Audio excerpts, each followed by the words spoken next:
அனைவருக்கும் வணக்கம். இன்று ஏப்ரல் 4, 2026. இன்றைய தங்கம் மற்றும் வெள்ளியின் விலையை பற்றி பார்ப்போம். முதலில் இன்றைய வெள்ளியின் விலை. நேற்று 255 ரூபாயாக விற்கப்பட்ட ஒரு கிராம் வெள்ளியின் விலையில் மாற்றம் எதுவும் இல்லாமல் அதே விலையில் தொடர்கிறது.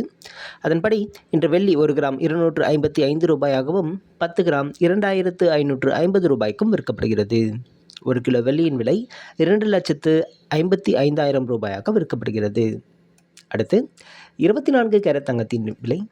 இன்று 24 கேரட் தங்கத்தின் விலை ஒரு கிராமிற்கு 109 ரூபாயும் ஒரு சவரனுக்கு 872 ரூபாயும் அதிகரித்துள்ளது. அதன்படி இன்று ஒரு கிராம் தங்கம் 15,218 ரூபாயாகவும் ஒரு சவரன் தங்கம் 1,21,744 ரூபாய்க்கும் விற்கப்படுகிறது. 10 கிராம் 1,52,180 ரூபாயாக விற்கப்படுகிறது. அடுத்து 22 கேரட் தங்கத்தின் விலை. இன்று 22 கேரட் தங்கத்தின் விலை ஒரு கிராமிற்கு 100 ரூபாயும் ஒரு சவரனுக்கு 800 ரூபாயும் அதிகரித்துள்ளது. அதன்படி இன்று ஒரு கிராம் தங்கம் 13,950 ரூபாயாகவும் ஒரு சவரன் தங்கம் 1,11,600 ரூபாய்க்கும் விற்கப்படுகிறது. 10 கிராம் 1,39,500 ரூபாயாக விற்கப்படுகிறது. நன்றி.